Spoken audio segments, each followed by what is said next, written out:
لا إله إلا الله حسبي ربي جل الله ما في قلبي غير الله نور محمد صلى الله لا إله إلا الله حسبي ربي جل الله ما في قلبي غير الله نور محمد صلى الله لا إله إلا الله حسبي ربي جل الله ما في قلبي غير الله نور محمد صلى الله لا إله আরব দেশে জন্ম তোমার নাম যে মুহাম্মদ নাম যে মুহাম্মদ। ক্যাসেটটির শব্দ ধারণে এবং কম্পিউটারাইজ করি স্ফুটনে mobile Mona Lisa and audio Bagjola Bastala মোড়। তসবিহ পড়ে পাই যে আমি শাদ নাম যে মুহাম্মদ। ভাই বন্ধু মুরব্বী বাবাজি পর্দার আড়ালে অবস্থিত মা ও বোনেরা সর্বস্তরের সুধী শ্রোতা মণ্ডল, বাদ মাগরিব থেকে নিয়ে পর্যন্ত বেশ কিছু মূল্যবান ওয়াজ ও নসিহত আমরা শুনেছি এবং আমার পরে আরো বিদগ্ধ কয়েকজন বক্তা আমন্ত্রিত আছেন। বিশেষ করে ফুরফুরা শরীফের মহতারাম হুজুর কিবলা তিনিও আমন্ত্রিত আছেন, জায়েস্তার মারাফাত আপনারা অবগত হয়েছেন। তো আল্লাহ যদি রাজি থাকে একেবারেই ফজরের ওয়াক্তের সময় পর্যন্ত এই মজলিস শান শওকতের সঙ্গে চলবে ইনশাআল্লাহ। তো আমি আপনাদের মতো এতজন জ্ঞানী গুণী বিচক্ষণ সুধী মণ্ডলীর সামনে কোরআন ও হাদিসের সমন্বয়ে দুটো কথা বলবার মতো ইচ্ছা নিয়ে বসছি। বাকি এই মজলিসে যারা শিক্ষিত বুদ্ধিজীবী মানুষ আছেন,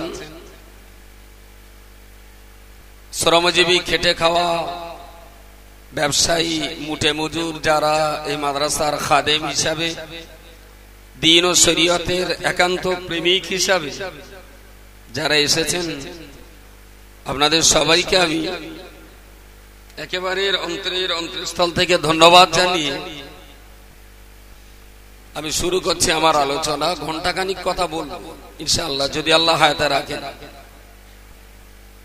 তোমার কথাটুকু এমন বিরাট জটিল ব্যাপার নয় যে বুঝতে খুব কষ্ট হবে, খুব সহজেই অনায়াসেই কথাটুকু বুঝে নেওয়া যাবে। তো সবাইকে বলবো কথাটা শোনার বোঝার ভালো মনে হলে সেই মতো জীবনে কাজে লাগাবার, যদি খারাপ মনে হয় তাহলে আমাকে একবার নিষেধ করে দেওয়ার দাবি করছে। তুই খোকা এসব খারাপ কথা আর বলো না, আমি আর বলবো না। ভালো হলে জীবনে কাজে লাগাবেন, আর যদি মনে হয় না খারাপ তাহলে আমাকে একটু বলে দেবেন, তাহলে আমি অন্তত সেই খারাপের হাত থেকে বাঁচতে পারবো। মরহুম দরবেশ সাহেবের প্রতিষ্ঠিত রসুলিয়া দ্বীনি মাদ্রাসা পোলতারাঠি গ্রামে দীর্ঘদিন ধরে চলে আসছে এবং এটা এলাকার মানুষের কাছে একটা ঐতিহ্যবাহী। এখানকার যে ওয়াজ নসিহতের যে শ্রোতা, এ শ্রোতা যে অ্যাকচুয়াল আমার তা মনে হয় না। আসলে এই সভাটার লোক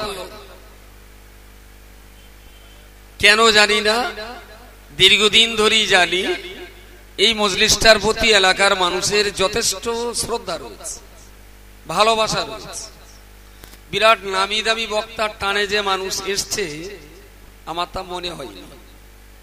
তথাপি আমার অযোগ্যতার সঙ্গেও এখানে বসেছি যখন, মনে রাখতে হবে আমরা জাতিতে হলাম মুসলিম, ধর্মে হলাম ইসলাম অবলম্বী।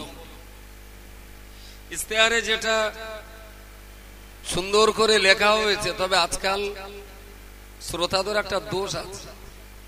ইশতেহার হাতে পড়লি প্রথমে দেখি কবে হচ্ছে আর কোথায় হচ্ছে, আর তারপরে দেখবে বক পেকে ডাকে, বক তাকে ডাকে। মাঝখানে কি লিখেছে এর উপরে কোন শ্রোতার এতটুকু পরিমাণ পড়ার মানসিকতা থাকে না। এক একজন হয়তো পড়ে, আর সভা যারা আয়োজন করে মাশাআল্লাহ তারা ওই ব্যাপারগুলো নিয়ে বক্তাদের ব্যাপারে কিছু বলে না, যে এইগুলো লিখে মানুষ দেখেছি, তো এই প্রেসক্রিপশনের ওষুধগুলো একটু দেন। এই যেন একটা গতানুগতিক ধারায় লিখতে হয় তাই লেখা, বলতে হয় তাই বলা। কি লেখা হয়েছে আমি একটু বলি। প্রথমে সালাম। শ্রদ্ধেয় জ্ঞান পিপাসু ভাতৃবৃন্দ, বর্তমান যুগ সন্ধিক্ষণে বিজ্ঞানের চরম উন্নতির শিখরে পৌঁছে আজ আমরা ভুলে গেছি আমাদের কৃষ্টি কালচার, ঐতিহ্য, মহানুভবতা, যার ফলস্বরূপ আজ পৃথিবীর প্রতিটি কোণে কোণে আমরা অপমানিত, পদদলিত, লাঞ্ছিত, ঘৃণিত ও নিষ্পেষিত। কারণ আমরা ভুলে গেছি আমাদের শ্রেষ্ঠত্বের অধিকার। শ্রেষ্ঠত্বের দাবি করেও নিজেদের দাম্ভিক, অহংকার, দ্বন্দ্ব ও হিংসার কারণে আজ আমরা অন্ধকারের গভীর থেকে গভীরতায় নিমজ্জিত হতে চলেছি। তাই আসুন আমরা নিম্নলিখিত ওলামায়ে কেরামগণের জ্ঞান গর্ব বক্তৃতার মাধ্যমে ভেদাভেদ ভুলে গলে গলে মিলে নিজেদের শ্রেষ্ঠত্বের আসনকে বজায় রাখতে আল্লাহ পাকের নবী সাল্লাল্লাহু আলাইহি সাল্লামের শেষ বিদায়ের বাণীকে স্মরণ করে আল কোরআন ও সুন্নতে নবাবীর মতদর্শে আবিষ্ট হয়ে ইহকাল ও পরকালের পাথেয় সংগ্রহ করতে চেষ্টা করি। Thank you very much. যে বা যারা লিখেছেন খুব দামি দামি কথা লিখেছেন, প্রেসক্রিপশনটা খুব দারুণ আছে। যারা লিখেছেন তারা একদিকে শুধু ভাষা ভালো তাই না, সেই সঙ্গে তারা ডাক্তারও কম। অ্যাকচুয়াল মুসলমানের রোগ কোন জায়গাটায় সেটাও জানে, আর রোগের ওষুধটা কি মাশাআল্লাহ সেটাও বুঝতে পেরেছি। আমি যেটা পড়েছি, রোগ আর রোগের ওষুধ দুটি আছে না।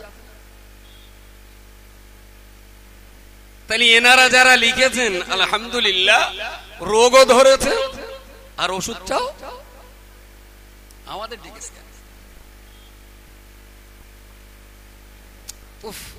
আসলে রোগও ধরেছেন তো এনারা, ঔষধও বলেছেন এরা, কিন্তু এর পরেও এত আলেম মাওলানা হাফেজের উৎপাত। আসলে একটা জিনিস বুঝেছেন যে রোগও ধরেছি, ঔষধও ঠিক করেছি, কিন্তু আমরা দিলি পাবলিক খাবে না। হাত পা বেঁধে যা খাওয়ানোর দায়িত্ব এটা মৌল সাহেবদের, তাতে শ্রোতা যদি মৌল সাহেবের বুকির পাঁচরা একটা দাগ লাথি মারে তো মারবে, তারা খায়, ওরা খা। ছেলে পিলের ওষুধ খাওয়াতে গেলে মাঝে মাঝে কচি কাচারা লাথি মারে না? হ্যাঁ, হয়তো মা হাত দুটো ধরেছে, দা দিয়েছে, টেবো টিপে গাল ফাঁক করেছে, ওর বাপ পার কাছে দেড়গে দেখছিল গালে ট্যাবলেট দেড়ে জোড়া পাল লাথি বাপের মুখের খাঁচায়। তাহলে ওষুধও আছে, রোগও জানা গেছে, এখন সমস্যা হলো খাওয়ানো। সমস্যা হলো খাওয়ানো।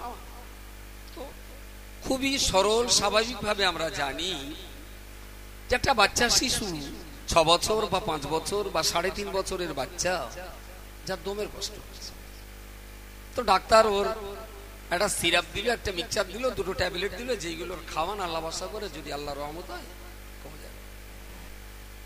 তো বাচ্চাটাকে বাড়িতে এলে ওর বাপ, ওর মা, ওর দাদি, ওর দাদু 4-5টা লোক হিমশিম খেয়ে যাচ্ছে, হিমশিম খেয়ে যাচ্ছে। ট্যাবলেটটা গালে দেয়, পানিও দেয়, গড়গড় গড়গড় করে সে আবার তুলে দেয়।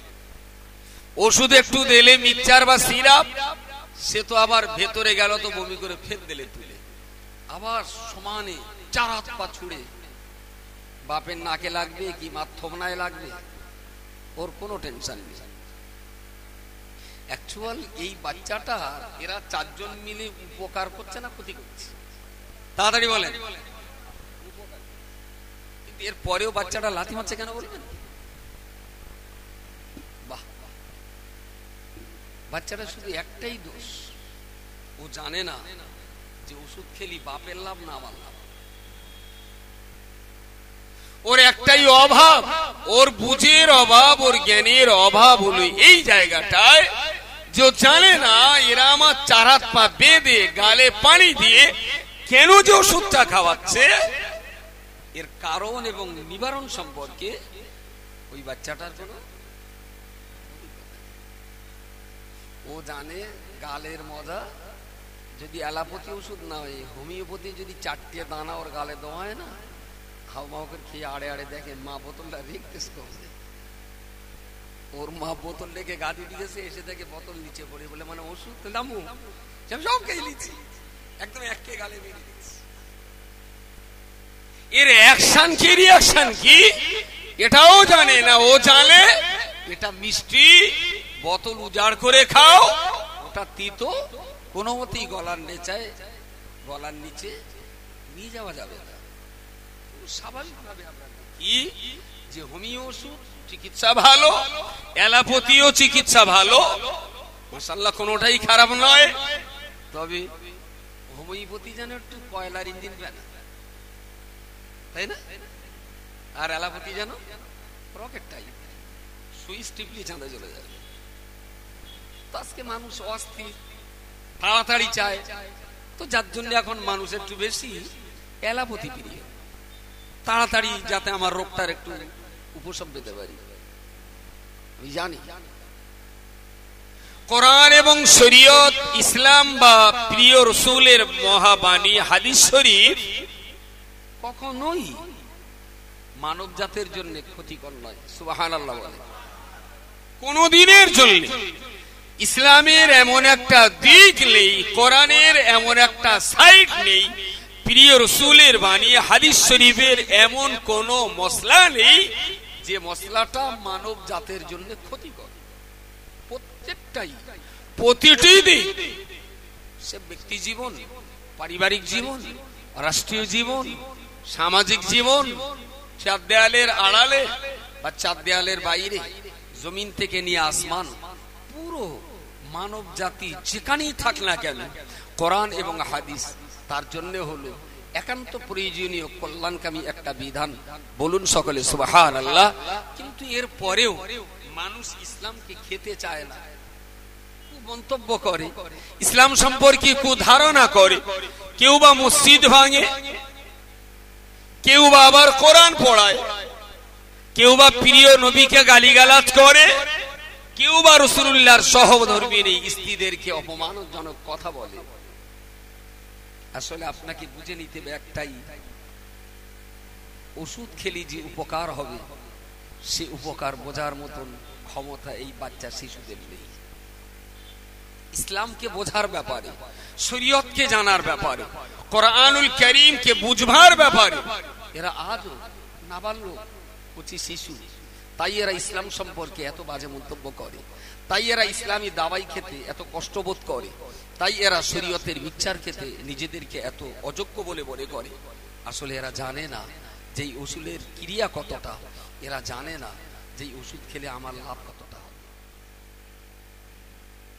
প্রিয় নবী মুহাম্মদুর রাসূলুল্লাহ সাল্লাল্লাহু আলাইহি ওয়াসাল্লামকে আমার আল্লাহ পাক রব্বুল আলামিন আগাম সতর্কতা জারি করে বললেন, ইয়া আইয়ুহার রাসূল বাল্লিগ মা উনজিলা ইলাইকা মির রাব্বিক। ইয়া আমার হাবিব নবী মুহাম্মদুর রাসূলুল্লাহ সাল্লাল্লাহু আলাইহি ওয়াসাল্লাম, আমি আল্লাহ আপনাকে বলছি, আপনি আমার একান্ত প্রিয়জন, আপনি আমার একান্ত আপনজন, আমি আপনাকে অত্যন্ত ভালোবাসি, যার জন্য আপনার ঈশানে বলেছিলাম মা কানা মুহাম্মাদুন আবা আহাদিম মির রিজালিকুম। আমি আল্লাহ আপনার সামনে বলেছিলাম, হে নবী মুহাম্মদুর রাসূলুল্লাহ, মুহাম্মদুর রাসূলুল্লাহ ওয়াল্লাযীনা আমানু মাআহু আশিদ্দাউ আলাল কুফার। হে নবী মুহাম্মদুর রাসূলুল্লাহ সাল্লাল্লাহু আলাইহি ওয়াসাল্লাম, আমি আল্লাহ আপনি আমার একান্ত প্রিয়জন, আপনি আমার একান্ত আপনজন, আর আপনাকে আপন করে প্রিয় করে আপনার উপরে দায়িত্ব অর্পণ করে দিলাম। হে নবী মুহাম্মদুর রাসূলুল্লাহ, বাল্লিগ মা উনজিলা ইলাইকা মির রাব্বিকা, আপনার উপরে যে কোরআন নাযিল করা হয়েছে এই কোরআন আপনি পৃথিবীর মানুষের দুয়ারে পৌঁছে দিন। শব্দটা এসেছে বাল্লিগ, বলেননি শুনিয়ে দিন, বলেননি শুধু একবার পড়ে দিন, বলেছেন পৌঁছে দিতে, পৌঁছে দিতে। পোস্টমাস্টার পিয়নের হাতে গোটা কত চিঠি দিয়ে বললেন, এটা পোলতারাটির রশিদি, এটা পারপাটনায় গপ্পারে, আর এটা চ্যাংদানার হরিপুর। চিঠি তিনটে নে একটু দিয়ে পৌঁছে দাও। পিয়ন এসে কি চিঠিটা মহাজনকে দেখিয়ে কি চিঠি ফেরত নিয়ে যাবে? হ্যাঁ, বাল্লিগে হে নবী, আপনার উপরে দায়িত্ব অর্পণ করা হলো যে কোরআনকে আপনি মানব জাতির দুয়ারে পৌঁছে দিন।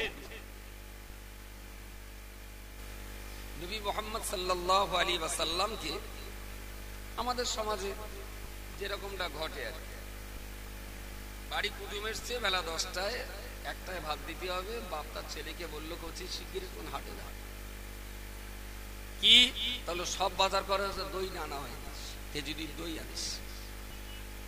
তার ছেলে সাইকেলে উঠে প্যাটেল পাক দিতে যাবে, মা ওর আব্বার বললো শিগগির ওর একটু ডাক। পিছন দিয়ে বাপ ডাকলে শোন, রশি দেওয়ার ভেতরে গেল, আর আব্বা ওর মা বলছে রশি তোর তো আবার একটু হুঁশতাল কম, তুই যাচ্ছিস এই 10টায়, ফিরবি কখন? না এই আধ ঘন্টার ভেতরে চলে আসবো, তাতে তুই আবার বাজারে গিয়ে বড্ড সাপ খেলা টালা দেখিস, খবরদার 11টা থেকে 12টার ভেতরে ফিরবি, ফিরবি তো? না ফেরবা না। তো মা আবার আইনজীবী বলে যদি না ফিরিস তা তোর বলে আজকে চামড়া ছিঁড়ে দেবো, একদম মেরে চামড়া খুলে দেবো, তোমার হয় না। না তুই মনে রাখিস এটা অন্য ব্যাপার না, বলো এটা ঘর বাদ দেখা করবো, জানি আর কি করিস, ফিরবি তো? তাহলে হ্যাঁ মা 12টায়। ওর বাপ আবার বললো যদি না ফিরিস তো বেলা চামড়া খুলে দেবো। বাচ্চা ফিরবে কি ফিরবে না, সময় মতন আসবে না দেরি করে আসবে, এ ব্যাপারে বাপ মার কাছে কোনো গ্যারান্টি আছে যে দেরি করবেই?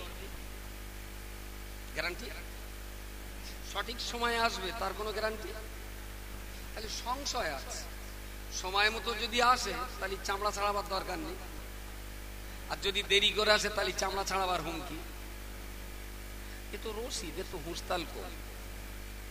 আল্লাহ তার নবীকে বললেন বাল্লে পৌঁছে দিয়ে, পৌঁছাতে না পারলে চামড়া খোলা হবে, এরকম কোন কথা নবীর জন্য কি বলার দরকার আছে? নবী তো আর আঙ্গা রশিদ না, তাই না? রশিদের তো হুঁশতাল নেই, প্যাকেটে মাছ সাপ খেলা দেখিয়ে যাচ্ছে, তার জন্য দেরি হবে। তো যদি অন্যায় করে, যদি দেরি করে, যদি লেট করে, তার জন্য বাপ মা শাস্তি ঘোষণা করে। কেন না? আমাদের রশিদ অসচেতন, আমাদের রশিদ অনভিজ্ঞ, আমাদের আব্দুল রশিদের আগ পিছের জ্ঞানের অভাব, সেই জন্য ওকে বারবার চাপে রাখা হচ্ছে, সময় মতো না আসলে তোমার কপালে কিন্তু বিপদ আছে। আচ্ছা নবীকে কি এরকম শাসন করার কোনো দরকার পিছনের দিকটা? নবী তো আর অসচেতন না। একটা ছোট্ট মশলা, আমরা ঘুমিয়ে পড়লে আমাদের উজু থাকে না, উঠে আবার উজু করতে হবে। আবার কেউ কেউ মসজিদে দেয়ালে হালান্দে ঘুমায়, খুতবা শেষে চুপ করবে, একজন মাথায় হাত দিয়ে নাড়া দেন ডাবের মতন করে, চুমকে উঠলো, একটু উজু করে না না আমি না সেরম ঘুমাই, এরকম হয় না তোমাদের? আসলে হেলান দিয়ে ঘুমালে ওই দেয়ালটা সরিয়ে নিলে ও যদি পড়ে যায় তাহলে ওটা ঘুম, আর দেয়াল সরিয়ে দেওয়ার পরেও ওর বডি যদি ফিটনেস থাকে তাহলে বলতে হবে ঘুমাইনি। অনেকের ক্যাপাসিটি আছে, একটা হাত ঠেকোতে এইভাবে থাকে, বাউ তবে তো ঘুম। ও জিজ্ঞেস করে না না আমি চোখ বন্ধ করছিল, যদি হাতটা সরিয়ে দিলে ও পড়ে যায় তাহলে মশলা হলো ঘুমাচ্ছিল। উম্মতে মুহাম্মাদি যদি ঘুমায় তাহলে তার উজু ভাঙে, নবী মুহাম্মদ যদি ঘুমান তাহলে তার উজু ভাঙে না। তার একটাই কারণ, নবী বলেছেন আমার চোখ ঘুমায়, আমার অন্তর কখনো ঘুমায় না। বলুন সকলে সুবহান। আরে যে নবীর উপরে কোরআন প্রচারের দায়িত্ব, সেই নবী যদি দৈনিক 6 ঘন্টা করে ঘুমাবেন, তাহলে কোরআন তো মক্কার জমজমের ভিতরেই কুক্ষিগত হয়ে যাবে। এ কোরআন তো কাবার গেলাপ ছেড়ে আর বাইরে যাবে না। তো নবী কখনোই খুব নিশ্চিন্তে ঘুমাতে পারতেন না। ওই চোখ বন্ধ করে একটু পড়েই থাকতেন, অন্তরটা থাকতো তার আল্লাহর আরশের দিকে। না জানি কখন ফেরেশতা জিবরাইল আবার কোরআনের বাণী নিয়ে আসেন। আরো একবার বলুন সুবহানাল্লাহ। 22 বছর 5 মাস ধরে যেদিন থেকে কোরআন নাজিল শুরু হলো, আর সেই দিন থেকে শুরু হয়ে বিদায় হজের ময়দানে দাঁড়ানো পর্যন্ত 22 বছর 5 মাসের ভিতরে কখনো রাতে, কখনো দিনে, কখনো সকালে, কখনো সন্ধ্যায়, কখনো মুসাফিরে হালাতে বিদেশে, কখনো বা স্বদেশে, কখনো বাজারে, কখনো রান্নার হাঁড়ির পাশে, কখনো খাওয়ার প্লেটের সম্মুখে ফেরেশতা জিবরিল এসে হাজির। তো যখনই জিবরাইল চলে যেতেন, নবী আবার পরক্ষণের জন্য রেডি হয়ে থাকতেন, না জানি তিনি আবার কখন আসেন। গভীর নিদ্রামগ্ন হয়ে যদি ঘুমাই, গভীর নিদ্রায় যদি ঘুমিয়ে পড়ি, ফেরেশতা জিবরিল ঘরে দুয়ারে দাঁড়িয়ে বলবেন, আসসালাতু আসসালামু আলাইকা ইয়া রাসূলুল্লাহ। আমি যদি গভীর ঘুমে পড়ে থাকি, জিবরাইল ফিরে আল্লাহর আরশে যেয়ে বলবেন, আল্লাহ তুমি এমন একটা অলস লোকের নবুয়তের দায়িত্ব দিয়েছে, সে ঘুম ছাড়া পৃথিবীতে আর কিছু বোঝে না। কখনোই কখনোই একেবারে নিশ্চিন্ত মন নিয়ে রাসূলুল্লাহ 5টা মিনিট ঘুমাতে পারেন। অন্তর তার টানা দেওয়া থাকতো কোরআন নাজিল হওয়ার দিকে। তাহলে রশিদের মা রশিদকে বলতেই পারে যে সময় মতো না আসলে চামড়া খুলে দেব, কিন্তু এই কথাটা সময় মতো না আসলে সাজা, এ কথাটা কি নবীর জন্য দরকার আছে? যে নবী চোখ ঘুমায় তো অন্তর ঘুমায় না, সে নবী তো বড় সজাগ। প্রিয় নবী মুহাম্মদুর রাসূলুল্লাহ সাল্লাল্লাহু আলাইহি ওয়াসাল্লাম অত্যন্ত অসুস্থ দেহ নিয়ে মা আয়েশার ঘরের ভিতরে শুয়ে আছেন। জোহরের নামাজের আযান হয়ে গেছে। যথারীতি সাহাবীগণ নামাজ পড়ার জন্য মসজিদে নববীতে হাজির হয়ে গেছে। ওই রকম অবস্থাতে রাসূলুল্লাহ এখন জামাতে যাবার জন্য হুজরা থেকে বার হন নাই। হযরতে আবু বকর, ওমর, ওসমান, আলী, তালহা, জুবায়ের, খালিদ বিন ওলীদ, আব্দুর রহমান ইবনে আউফের মতন প্রবীণ সাহাবীগণ মসজিদের কাতারে দাঁড়িয়েছেন, নামাজ পড়বেন। একে অপরের চোখের দিকে চেয়ে বলছেন, কেন গো নবী এখন আসেননি? কেউ কেউ বলছেন, চলে একটু নবীকে একটা বার ডাকি। বলা যায় না, রাসূল যদি ঘুমিয়ে যান, যার জন্য হয়তো আজকে জামাতে আসতে দেরি করছেন। হযরত ওমর কিংবা তালহা বিন জুবায়ের বললেন, চলো রাসূলুল্লাহকে একটা বারের জন্য ডাক দি। ইয়া রাসূলুল্লাহ, ইয়া হাবিবাল্লাহ, জামাতের সময় হয়েছে। হযরতে আবু বকর রাদিয়াল্লাহু আনহু পিছন দিক থেকে ছুটে যে ওমরের কাঁধের উপরে হাতটা দিয়ে বললেন, ও বাবা ওমর, বলো বলো কোথায় যাবে? কেন তুমি এগিয়ে যাবে? ওমর বললেন, আমি নবীকে ডাকতে যাচ্ছি, নামাজের সময় হয়ে গেছে, নবী হয়তো কোনো কাজে কিংবা ঘুমিয়ে আছেন। আমি রাসূলুল্লাহকে একটু বলতে যাচ্ছি যে নামাজের জামাতের সময় হয়েছে, চলে আসুন।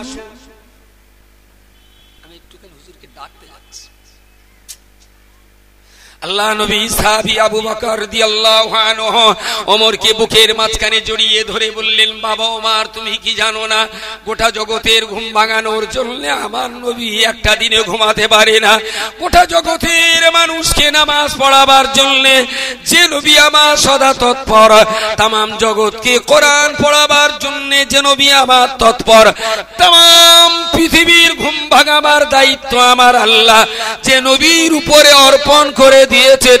ওমর, তোমার তো বড় সাহস, বড় সাহস, যে নবীকে আল্লাহ জগতের ঘুম ভাঙাবার দায়িত্ব দিয়েছেন, তোমার সাহস কি তুমি আজকে সেই নবীর ঘুম ভাঙাতে যাবে?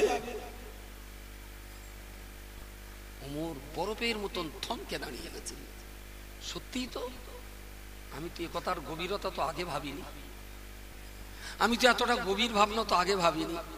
সাদামাটা ভেবেছিলাম হয়তো নবী কোনো কাজে আছেন, হয়তো নবী কোনো একটু বিশ্রামে রয়েছেন, তো একটু ডাকি যে হুজুর জামাতের সময় হয়ে গেছে, আপনি না আসলে জামাত শুরু করতে পারছি।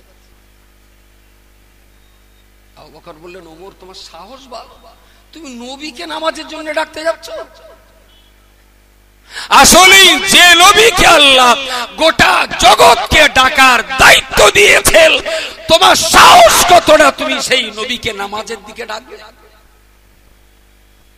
ওমর পিছিয়ে গেলেন, বললেন না, আমার জ্ঞান হয়ে গেছে, এই নবীকে ডাকা কখনোই ঠিক হবে না। তিনি নামাজ সম্পর্কে কখনো অসচেতন হতে পারে না।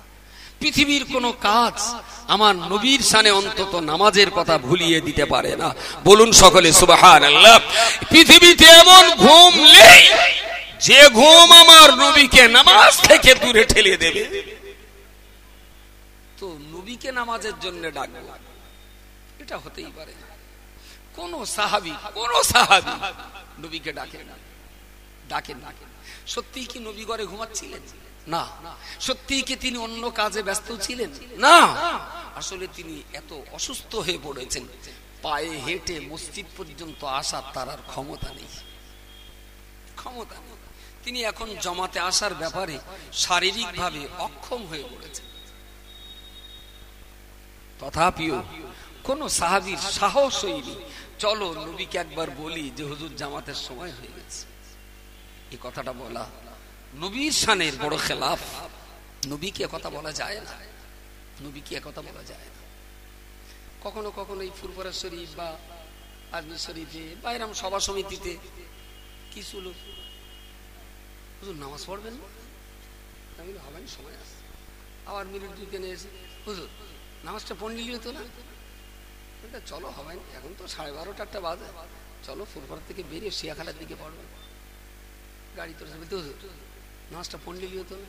আমি তুই কদিন হয়েছে বলো দিন তোমার নামাজ? তারপর নতুন ডাঁড়কাকে গুকাতে শিখেছ তো, শালা পাক নাই লেজে সব জায়গায় মাকাচ্ছে। আমি যখন নামাজ পড়ি তখন আমি জানতাম না নামাজ কি, শুধু ওই হ্যাঁটুবুড় হতো। মা যখন প্রথমে আমাদের ঘাট ধরে ধরে নামাজ শিখিয়েছেন, তা তোমার যা তেজ, মনে হচ্ছে তুমি অল্প দিনে ডরলেছ, আর কিছু বলেন। আরে নামাজ তো ফরজ, এটাও তোমরা জানি। তারপর আমি ঘুমিয়ে নেই, কাজে নেই, ফ্ল্যাট হইনি, অজ্ঞান হইনি। তারপর গাড়িতে আরো 5-7 জন 10 জন মাওলানা আছে, শুধু খসখস করে কাঠি বেঁধতেছে। তার মানে বোঝাচ্ছে যে তোমরা চাইতে আমি বিরাট বড় নামাজি। যদি দোয়া কুনুত ধরি তাহলে হয়তো বলবেন ওটা আমার কোচির মা পড়িয়ে দেয়। বেশি বেশি যদি খোঁচা মারে না, পাল্টা একটুখানি আলগা করে দেখুন, ব্যাপারটা বোঝা যায় এইরকম। আর এই গাড়িতে আরো 5-7 জন হাফেজ মাওলানা যা রয়েছে, এদের কারোর মন নিয়ে ওর শুধু একা নামাজের দিকে মন। এই বাড়াবাড়িটা উচিত না।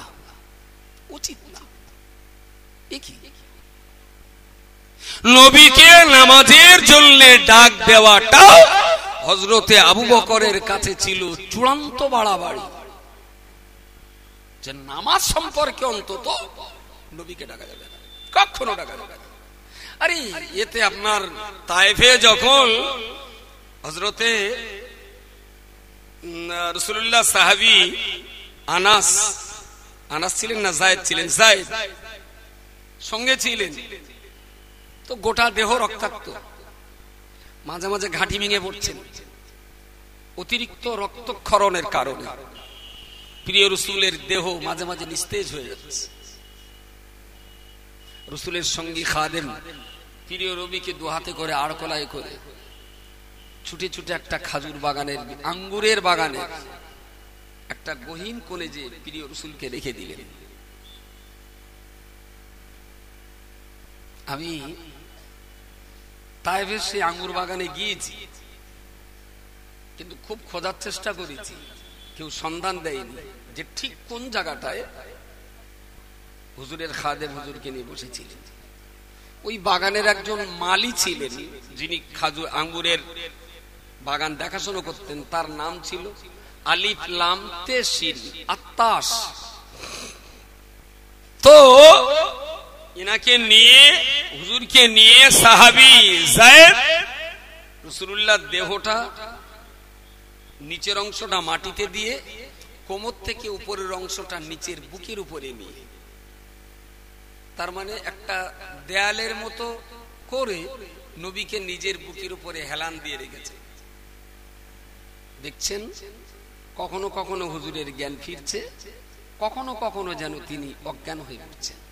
এত প্রচুর পরিমাণে তার দেহ থেকে রক্তক্ষরণ হয়েছে। পায়ের চপ্পল রক্ত শুকিয়ে প্রিয় রাসূলের পায়ের সঙ্গে জড়িয়ে গেছে। এই কঠিন পরিস্থিতিতে হযরত যায়েদ নবীকে জড়িয়ে ধরে মনে মনে একাই, পৃথিবীতে আর সান্ত্বনা দেওয়ার সেদিন কেউ নেই, শুধু যায়েদ একাই। তো যায়েদের দুটো চোখ দিয়ে শুধু অঝরে পানি গড়িয়ে পড়ছে, কোনো চিৎকার না, চেঁচামেচি না, হাত পা ছড়া নয়, শুধু চোখ দিয়ে পানি পড়ছে। মনে মনে এটাই ভাবছেন, আল্লাহ তোমার তকদীরের কলম পরিবর্তন করার ক্ষমতা আমি যায়েদ আমার নেই। তবে আল্লাহ তুমি যদি অসন্তুষ্ট না হও, তাহলে আমি যায়েদ তোমার কাছে দাবি করছি, আমার জীবন জিন্দেগির যে হায়াত রয়েছে, আল্লাহ আমাকে মেরে দিয়ে আমার হায়াতটা আপনার নবীকে দিয়ে আপনার নবীর হায়াতকে আপনি দারাজ করে দিন। নবী যদি আজকে ইন্তেকাল করে, কোরআন বিশ্বের মানুষের দুয়ারে আর পৌঁছাবে না। নবী যদি আজকে এখানে চলে যান, ইসলাম থেকে পৃথিবীর লক্ষ কোটি মানুষ বঞ্চিত হয়ে যাবে। আমার মতন যায়েদ মরে গেলে ইসলামের ক্ষতি হবে না, কিন্তু আপনার নবী চলে গেলে ইসলামের মতো সোনার চাঁদ জিনিস থেকে পৃথিবীর মানুষ বঞ্চিত হয়ে যাবে। আল্লাহ তোমার নবীর হায়াতকে তুমি দারাজ করে দাও। আল্লাহ নবী সাহাবী যায়েদ রাদিয়াল্লাহু তাআলা আনহু বিশ্ব নবীকে বুকের উপরে জড়িয়ে ধরে যখন কান্নাকাটি করছেন, রাসূলুল্লাহ আপনার যায়েদের চোখের গরম পানি রাসূলুল্লাহর কাঁধের উপরে এক হাত ফোঁটা পড়ল। নবী আমার কখনো একটু চোখ চেয়ে দেখছেন, কখনো আবার চোখটা বন্ধ করছেন। যায়েদ একটু পিছনের দিকে পিছিয়ে যে প্রিয় রাসূলকে নিজের উরুতের উপরে চিৎ করে শুইয়ে দিলেন, মুখটার উপরে হাতটা রেখে কখনো বুকে আর কখনো মুখে, কখনো চোখে আর বুকের উপরে হাত বোলাচ্ছেন। চোখটা মেলিয়ে কখনো একবার দেখছেন যায়েদ হুজুরের মুখের কাছে, কানের কাছে ঠোঁটটা দিয়ে বললেন, ইয়া রাসূলুল্লাহ, ইয়া হাবিবাল্লাহ, আপনার কি বড় কষ্ট হচ্ছে? নবী কোনো কথা জবাব দিতে পারলেন না, আবার দুর্বলতার সঙ্গে চোখটা বন্ধ হয়ে এলো। হযরতে যায়েদ বুঝতে পাচ্ছেন যেন বিশ্ব নবীকে মক্কা জমিনে জ্যান্ত ফেরানো যাবে না। এমন কঠিন পরিস্থিতির মাঝখানে হযরতে যায়েদ রাদিয়াল্লাহু তাআলা আনহু কোন দিকে চতুর্দিকে একটু তাকিয়ে দেখছেন, যদি একটু খেদমত করার মতো, যদি একটু উপকার পাওয়ার মতো কোন মানুষকে পাওয়া যায়। হঠাৎ করে দূরে একটা ছায়ার মতো কাউকে দেখলেন। হযরতে যায়েদ একটু আওয়াজ করলেন, ওই বাগানের মালি আত্তাস এদের লক্ষ্য করে ছুটে চলে গেলেন।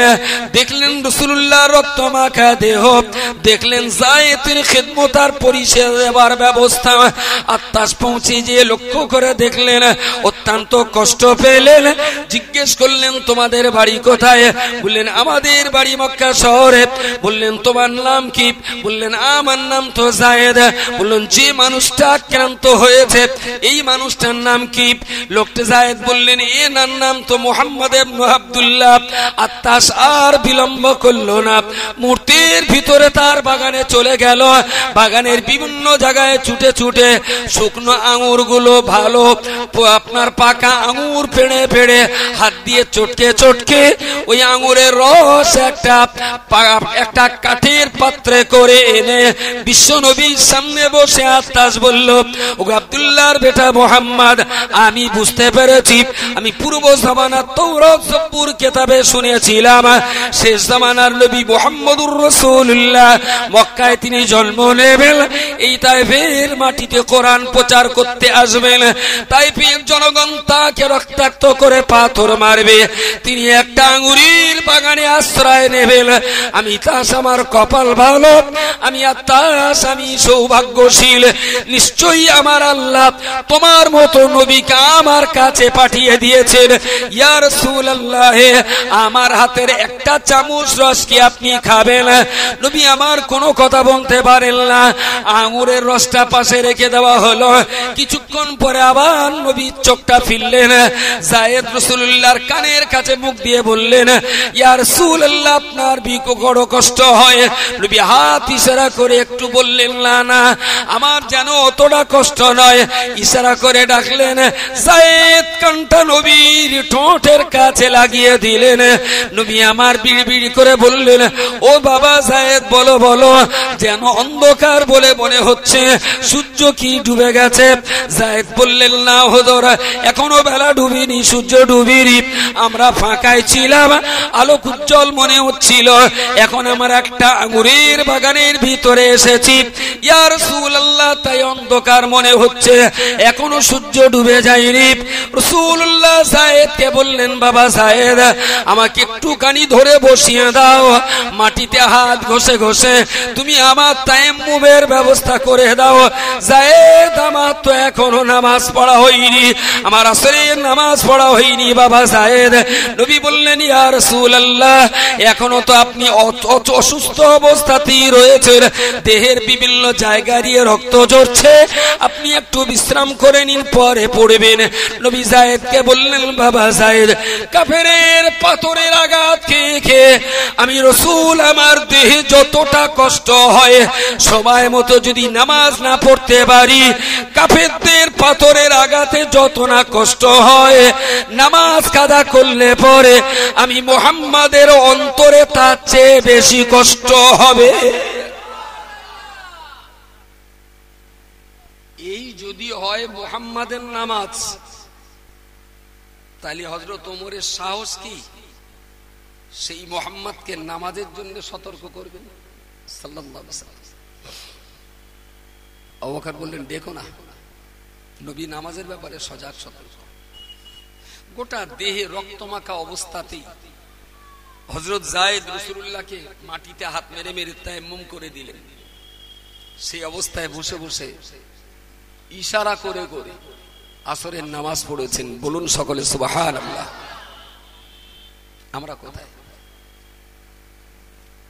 ও আল্লাহর বান্দা, মনে রাখুন, আমার আপনার নবী মুহাম্মদুর রাসূলুল্লাহ সাল্লাল্লাহু আলাইহি ওয়াসাল্লামকে আমার আল্লাহ পাক রব্বুল আলামিন বললেন, ইয়া আইয়ুহার রাসূল বাল্লিগ মা উনজিলা ইলাইকা মির রাব্বিকা, আপনার প্রভু আল্লাহর পক্ষ থেকে আপনার উপরে যে কোরআন নাজিল করা হয়েছে, এই কোরআনটাকে মানুষের কাছে আপনি পৌঁছে দিন। ও আল্লাহর বান্দা, মনে রাখুন, আব্দুর রশিদ অসচেতন, পাগলা হাবলা বলে, বুদ্ধিসাধ্য কম বলে, তার মা তাকে একটা কথা বলেছিল, তুমি যদি এটা আনতে দেরি করো, তোমার কিন্তু শাস্তি হবে। আব্দুর রশিদের মা আব্দুর রশিদকে দেরি করলে সাজার ঘোষণা দিল।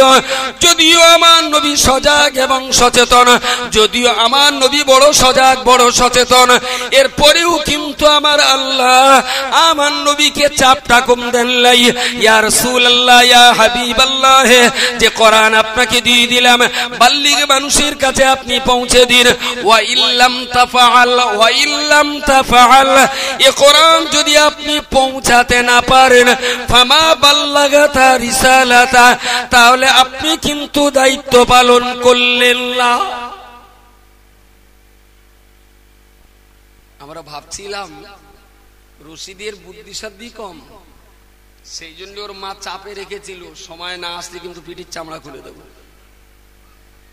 কিন্তু নবীর বুদ্ধি, নবীর চেতনা, নবীর সচেতনতা কোন দিক দিয়ে কি ঘাটতি ছিল? এরপরেও আল্লাহর চাপ নবীর উপরে আল্লাহ চাপে রেখেছেন, এটা পৌঁছে দিন। ওয়াইল্লাম তাফাল, প্রাণের ভয়ে, জীবনের ভয়ে, ইজ্জতের ভয়ে, বাড়ি ছাড়ার ভয়ে, মারি খাওয়ার ভয়ে, ওয়াইল্লাম তাফাল, কোরআনটা যদি মানুষের কাছে আপনি না পৌঁছাতে পারেন, ফামা বাল্লাগাতা রিসালাতা, আপনি আপনার দায়িত্ব পালন করলেন না। তার মানে আপনি দায়িত্ব জ্ঞানহীন একজন নবী। আচ্ছা, আমার নবীর জন্য আল্লাহর পক্ষ থেকে এই চাপটা কি যাতাই চাপ?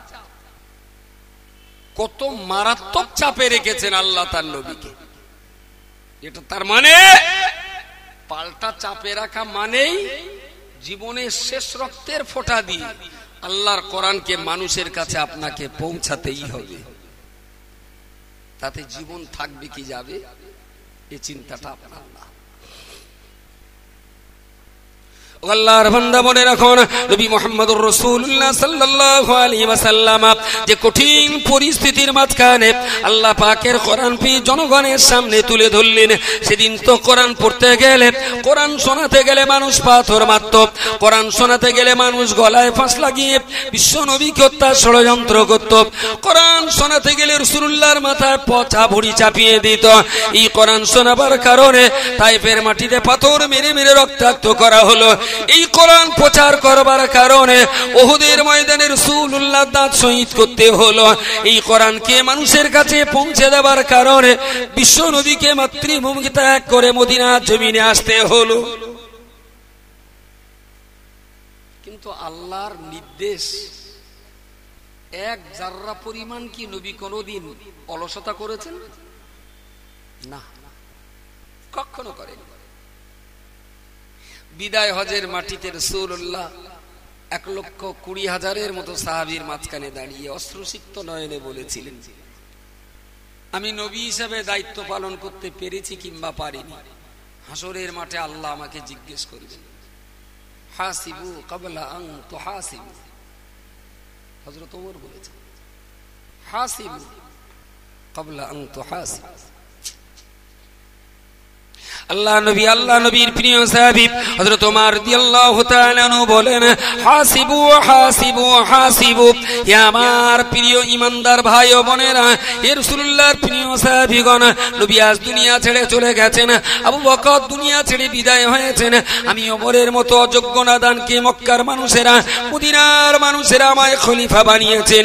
মসজিদ নববীর মেম্বারে দাঁড়িয়ে খুতবা দেওয়ার ভিতরে ওমর রাদিয়াল্লাহু আনহু বলেছিলেন, হাসিবু ক্বাবলা ময়দানে মাহশারের কঠিন দিনে আমার আল্লাহ আপনাদের আমাদের সবারই হিসাব করবেন। আল্লাহ পাক যেদিন হিসাব করবেন, আমি ওমর বলছি, হাসিবু হাসিবু হাসিবু। আল্লাহর হিসাব নেবার পূর্বে মুসলমান তুমি তোমার নিজের হিসাবটা নিজে নিয়ে নাও। হাসিবু ক্বাবলা আন তুহাসিবু। আল্লাহর কাছে হিসাব দেওয়ার আগে তুমি তোমার নিজের বিবেকের কাছে একটু হিসাবটা দিয়ে নাও। প্রতিদিনের হিসাব তুমি তোমার বিবেকের কাছে দাও। হযরত ওমরের এই কথাটা হাদিস না, নবীর বাণী না। যদি আমি বললাম এটা নবীর বাণী না, ছেড়ে দিলাম, এটা নবীর বাণী না, কিন্তু ওমর রাদিয়াল্লাহু আনহুর এই কথাটা মানুষ হওয়ার জন্য কতটা মূল্যবান কথা। হাসিবু ক্বাবলা আন তুহাসিবু। একেবারেই বক্তব্যটা এরকম যে রান্না বান্না করে খাবার কুটুমের পাতে দেওয়ার আগে তুমি একটুখানি চেখে তাই দাও, তাই না? পৃথিবীতে সব রান্নাই কিন্তু খাবার জিনিস বিতরণ করার আগে নিজে 2-4 ফোঁটা ঝোল, 1-1টা গোশ একটু টিপে টিপে দেখে তার টেস্ট অনুভব করে তবে অন্যের পাতে দেয়। আল্লাহর সামনে তো হিসাব দেওয়ার জন্য দাঁড়াবো, অন্তত টেস্ট করার মতন প্রতিদিন নিজের হিসাবটা একটু নিজে করলে আমার মনে আর ঠকতে হবে কম। হাসিবু ক্বাবলা আন তুহাসিবু। নবী মুহাম্মদুর রাসূলুল্লাহ সাল্লাল্লাহু আলাইহি ওয়াসাল্লাম উনি যখন মক্কা জমিন থেকে মদিনা জমিনে চলে গেলেন এই কোরআনকে প্রতিষ্ঠিত করার জন্য, এই কোরআন মানুষের দুয়ারে দুয়ারে পৌঁছে দেওয়ার জন্য, সত্যি তো হুজ্জাতুল বিদার ময়দানে নবী আমার দাঁড়িয়ে দাঁড়িয়ে অশ্রুসিক্ত নয়নে বললেন, ওগো আমার প্রিয় সাহাবী, আজকে তোমরা যারা আমার সঙ্গে হজ করতে এখানে সমবেত হয়েছো, তোমাদের কাছে আমার ছোট্ট করে বলবার বিষয়বস্তু, ময়দানে মাহশারের কঠিন সময়েতে আমার আল্লাহ আমায় জিজ্ঞেস করে বলবেন, ইয়া রাসূলুল্লাহ, ইয়া হাবিবাল্লাহ, আপনাকে যে কোরআন প্রচারের দায়িত্ব আমি আল্লাহ দিয়েছিলাম, আপনি কি আমার দায়িত্ব পালন করেছিলেন? আমি তো বলবো হ্যাঁ আল্লাহ আমি পালন করেছিলাম। এখন সেই মহামাঠ ময়দানে আল্লাহ পাক যদি তোমাদিগকে জিজ্ঞেস করে বলেন, ও মক্কা মদিনার মানুষেরা বলো বলো, তোমাদের জামানাতেই তো আমার নবীর নবুয়ত দিয়েছিলাম, তোমরা কি একবার বলবে আমি আমার নবীকে জিজ্ঞেস করেছি কোরআন প্রচার করবার ব্যাপারে ব্যাপারে নবী বললেন, হ্যাঁ কোরআন 16 আনাই প্রচার করেছিলাম। তোমরা মক্কা মদিনার মানুষেরা বলো বলো, সত্যি কি আমার নবী মুহাম্মদ তোমাদের কাছে প্রচার করেছিলেন? এই সুন্দর ঘটনার উদ্ধৃতি দিয়ে নবী বললেন, ময়দানে মাশারের কঠিন সময়েতে আমি আল্লাহকে জবাব দেব।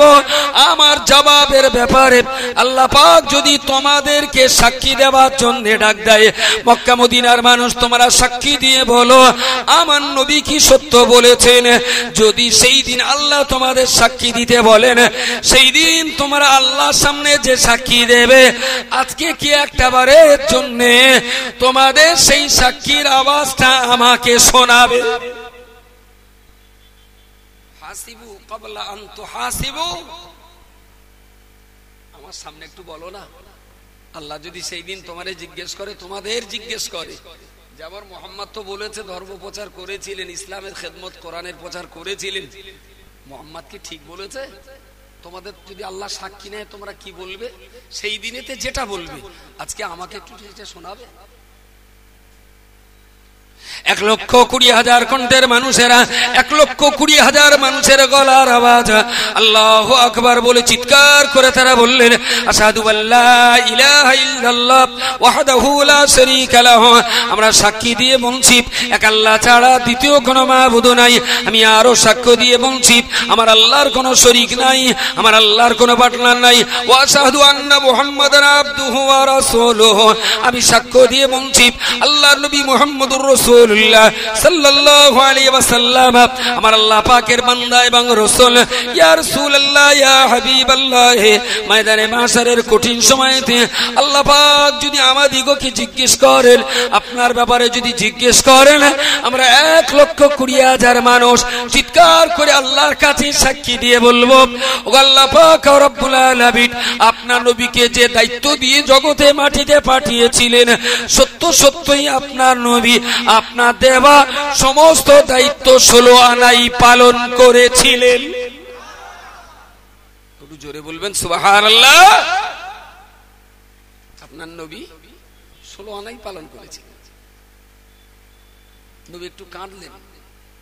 ওই হুজ্জাতুল বেদায় আরাফাতের মাটিতে দুহাত আসমানের দিকে তুলে বললেন, ওগো আল্লাহ, এরা যে আমার পক্ষে সাক্ষী দিয়েছে, তুমি আল্লাহ এই কথাটার সাক্ষী হয়ে যাও।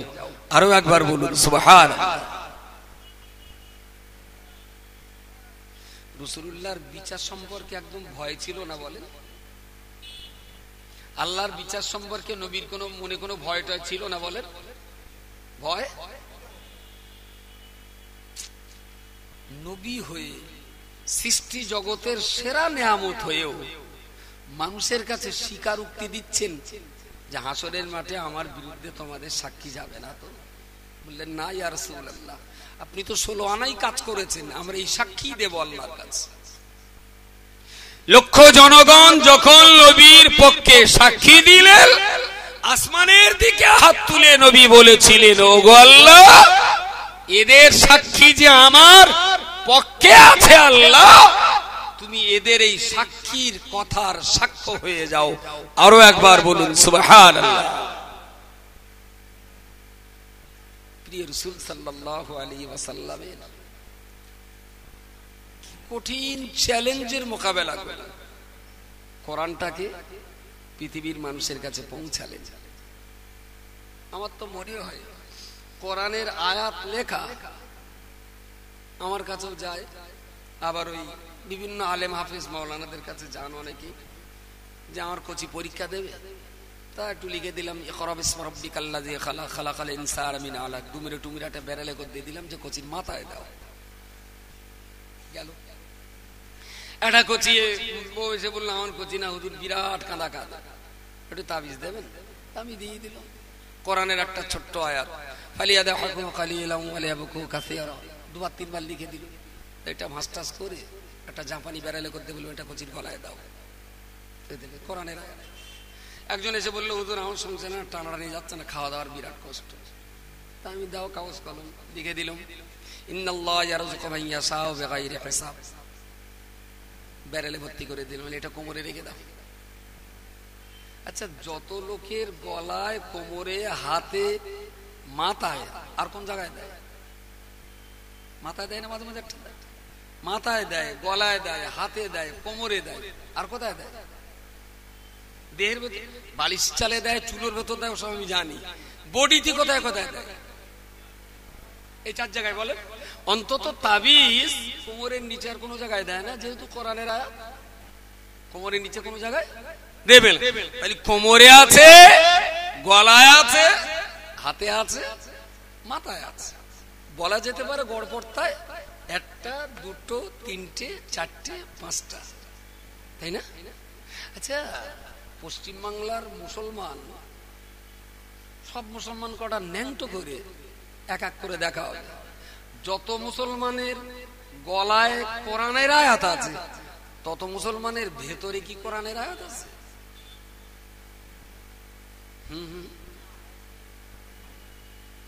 এরা কত বড় ইডিয়েট! আল্লাহ দিলেন যে কোরআনটা পড়া চললে, এরা না পড়ে শুধু ব্যারেলে করে বইয়ে বেড়াচ্ছে, শুধু ব্যারেলে করে বইয়ে বেড়াচ্ছে। আমি তাবিজের পক্ষে, আমি তাবিজের বিপক্ষে লোক না। তবে যে তাবিজটা ঝুলিয়ে দিয়েছেন গলায়, ইন্নাল্লাহ ইয়ারযুকু মান ইয়াশাউ বিগাইরি হিসাব, আল্লাহ বলেছেন যে বান্দার রুজি আমি দেই, আর আমি যা দেই হিসাব করে দেই না, বিনে হিসাবে দেই।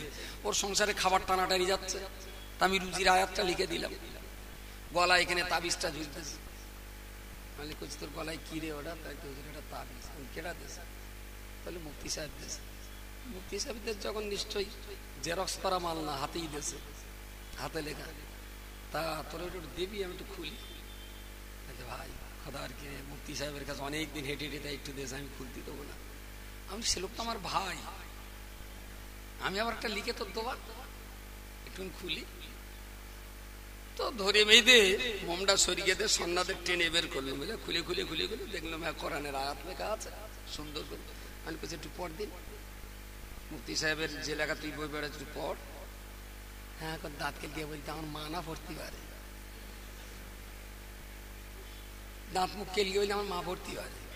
তাবিজ তোর মার গলায় দে, তোর গলায় কি করবি? এতে কি জাতির ভাগ্যের বিড়ম্বনা খণ্ডাবে বলে মনে হয়?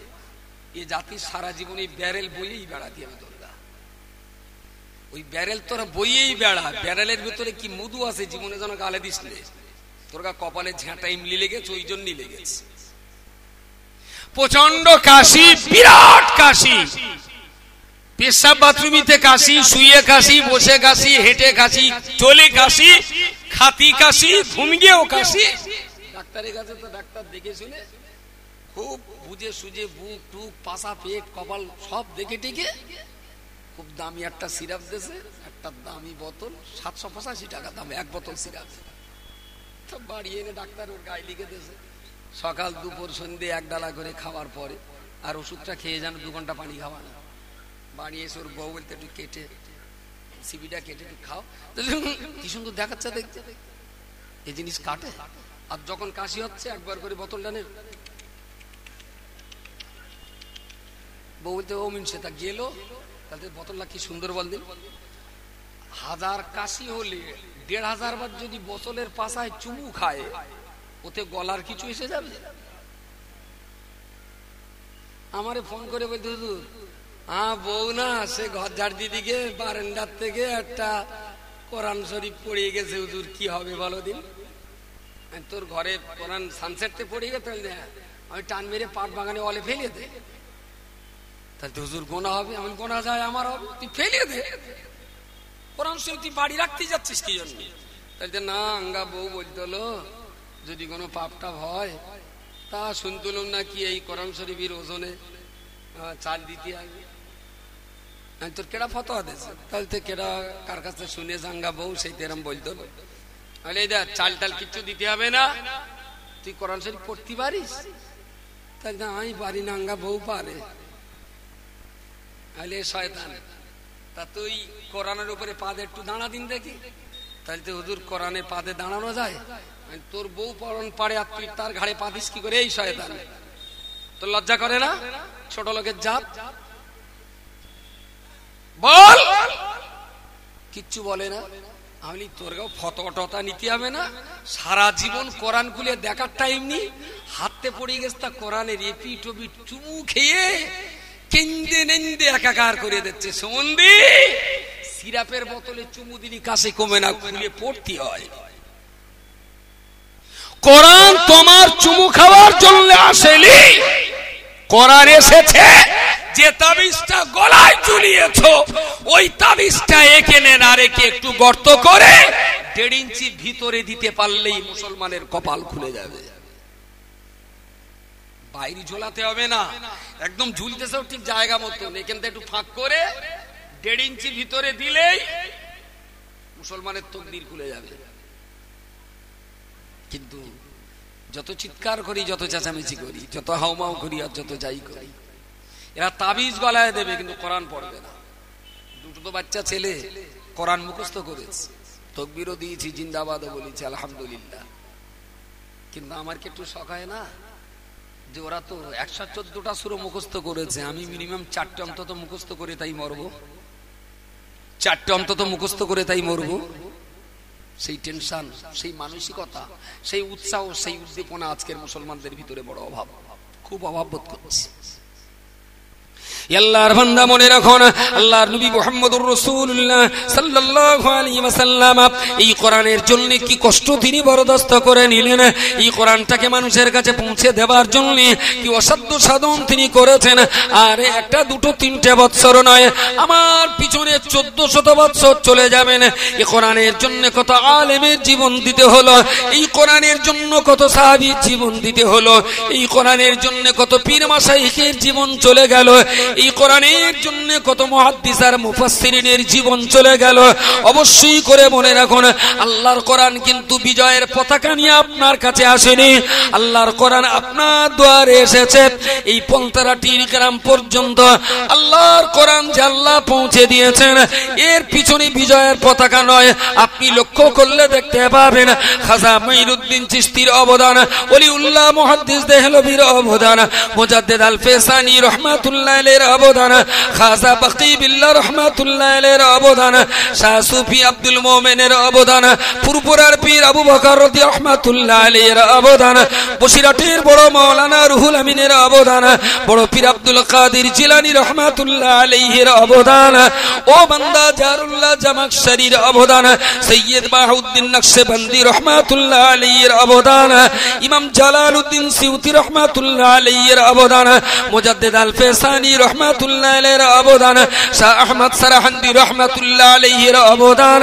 হে আল্লাহর বান্দা মনে রাখতে হবে, तमाम দুনিয়ার লাখো আলেম পীর গাউস কুতুব সুফি দরবেশ আর ওলিয়া আবদালের কোরআনের জন্য উৎসর্গ করা জীবনের রক্তের স্রোত বেশে, তবে এ কোরআন আপনার দুয়ারে পৌঁছে গেছে।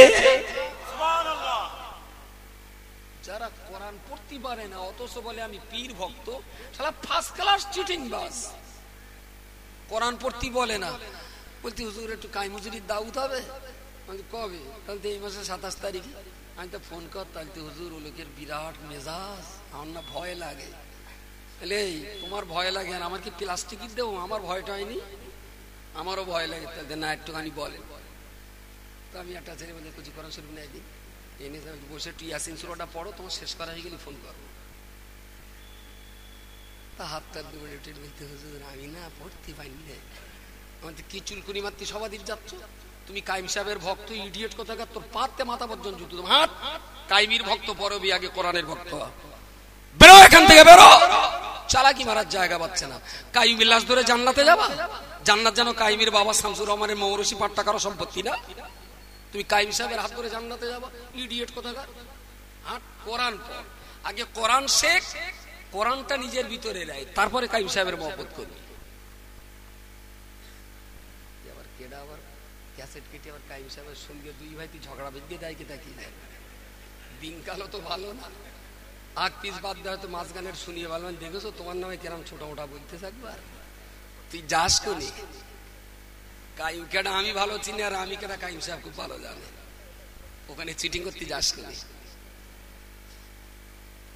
বিশ্বাস করুন, আল্লাহর কোরআন আল্লাহ দিয়েছে মুসলমানের ইজ্জত, সম্মান, তাহকিক, তামাদ্দুল, মুসলমানের জাতীয় সম্পদের সুরক্ষার জন্য আল্লাহর কোরআন আল্লাহ আমাদেরকে দিয়েছেন। আজকের সমাজ যত না কোরআনের মহব্বত করেছে, তার চাইতে বেশি ব্যক্তি পূজায় এরা পারদর্শী হয়েছে। কেউ কাইম ভক্ত, কেউ মাতিন ভক্ত, কেউ রজবলি ভক্ত, কেউ শাহানুর ভক্ত, কেউ ইয়াকুব ভক্ত, কেউ শামসুর রহমান ভক্ত। সব সালাই দিয়ে যে কটা কোরআন বাদদের পেছনে দৌড়াচ্ছে।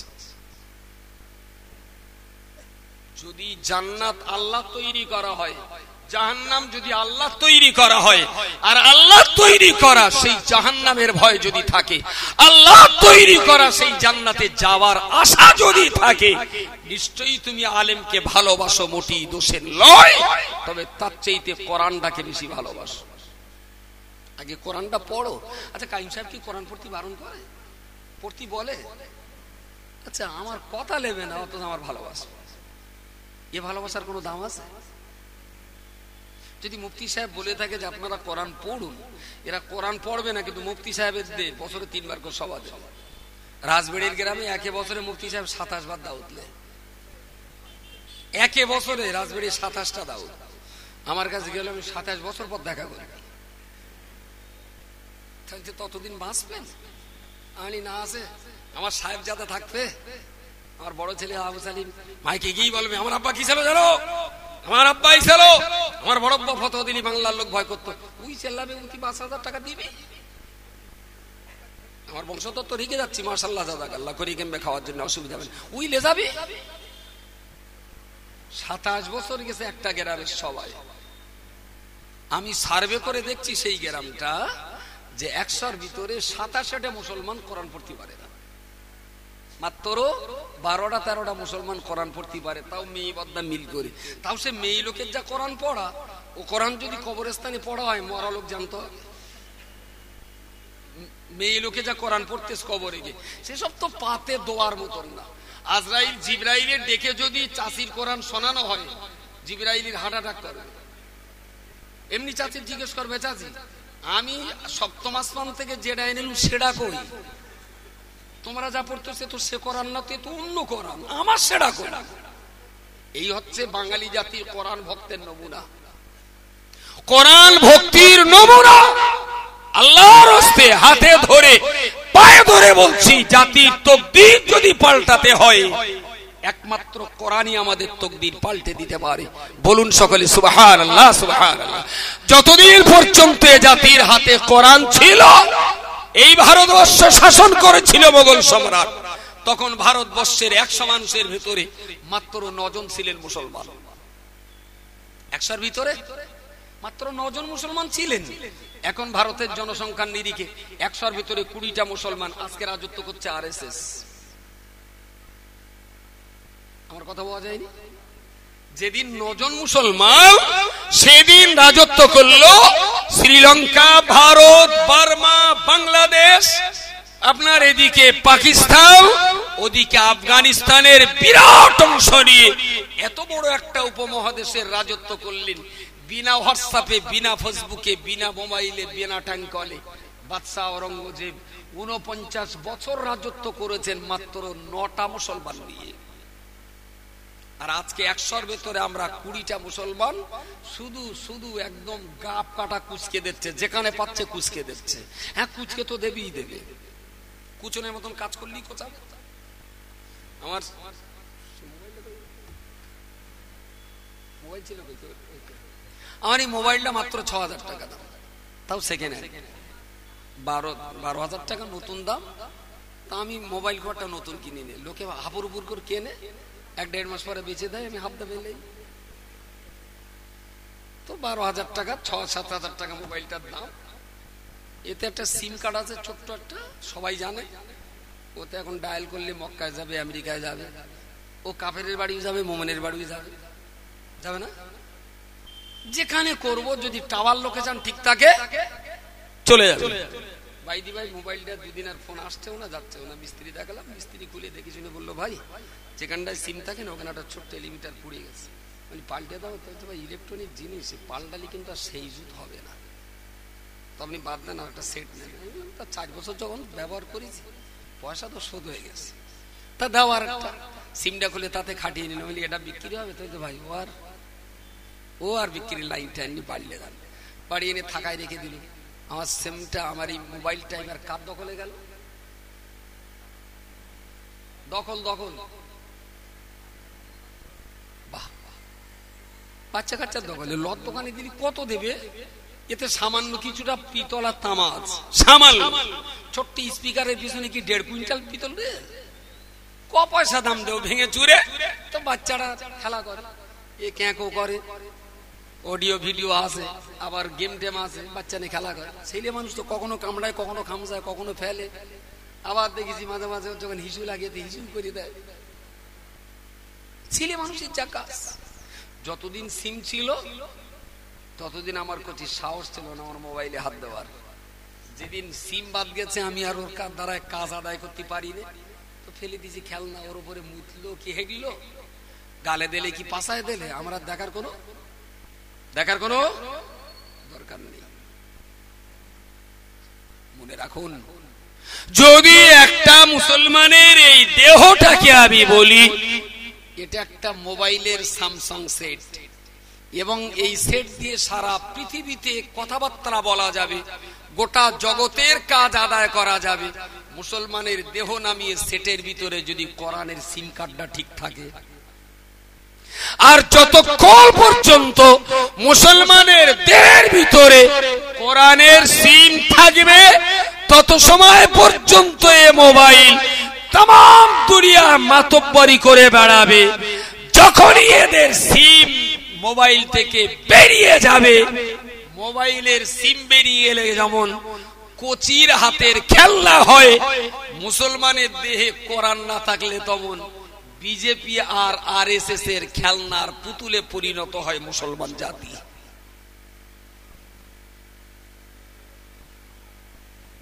ওরাও খেয়ে কাজ নিয়ে আমার কাজ লেসতে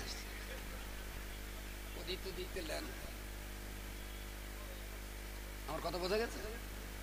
যদি একটু ঘুরিয়ে জিজ্ঞেস করি না, দেখুন তো দান করতে এসে করতে পারবা, কি বলবে বলেন? মারপিট লেগে যাবে, আস্তে চুপ করেন। প্রিয় শ্রোতা মণ্ডলী, মনে রাখুন, আমি আমার মুসলমান জওয়ান যুবক ছেলেদের, জওয়ান যুবক ভাই ও বোনদের কাছে হাতে না দূরি পায়ে দূরি নিবেদন করে বলছি, আপনার আয় রোজগারের কোনো বন্ধ হবে না, আপনার আয় রোজগারের কোনো ঘাটতি হবে না, আপনার অর্থ উপার্জনের কোনো রকমের কোনো ঘাটতি হবে না। আল্লাহর হস্তে আপনার চাষাবাদ, ব্যবসা বাণিজ্য, আপনার চাকরি বাকরি, নৌকারি, সমস্ত কাজ কাম বাঁচিয়ে রেখে দিয়ে আপনার হাতে যে টাইমটা ওয়েস্টেজ আপনার হাতে বাকি রয়েছে, ওই টাইমটা যদি প্রতিদিন একটু একটু করে ব্যয় করতে পারেন, আল্লাহ পাক যদি রাজি থাকেন, আমার আল্লাহ নিজেই বলে দিয়েছেন, ওয়ালাকাদ ইয়াসসারনাল কুরআনা লিযিকরি ফাহাল মিন মুদ্দাকির। পৃথিবীর যে সমস্ত মানুষেরা আমার কোরআনকে যারা পড়তে চায়, আমার কোরআন যারা পড়ার জন্য এগিয়ে আসে, আমি আল্লাহ পাক রব্বুল আলামিন যারা পড়তে চাইবে আমার কোরআনকে আমি তাদের জন্য সহজ করে দিলাম। একটু সবাই জোরে বলবেন সুবহানাল্লাহ। যারা কোরআন পড়া কঠিন মনে করছেন, আপনাদের দুহাত ধরে শত শ্রদ্ধা অবনত মস্তকে বলছি, আল্লাহ বলেছেন ইয়াসসারনাল কোরআন, ইয়াসসারনাল কোরআন, আমি কোরআনকে সহজ করে দিয়েছি লিযিকরি, যারা পড়তে চায়, যারা পড়তে চায় কোরআন তাদের জন্য সহজ। যারা কোরআনে ভুল ধরতে চায়, কথা বলেন, কোরআন তাদের জন্য যে এত কঠিন, এত কঠিন, জীবন ফুরিয়ে যাবে, কোরআনের একটা ভুল তারা ধরতে পারবে না। জোরে সোরে বলুন সুবহানাল্লাহ, সুবহানাল্লাহ। এটা একটা কোরআন শিক্ষার প্রতিষ্ঠান। দুটো বাচ্চাকে আমরা পাগড়ি পরিয়েছি, মাশাআল্লাহ, তারা তো কোরআনের হাফেজ হয়েছে। আল্লাহ তাদের হায়াত দারাজ করুন, মরণ পর্যন্ত আল্লাহ তাদের বাকায়দা কোরআনের উপর ইস্তেকামাত রাখুন। বক্তৃতা থেকে নেমে যাব,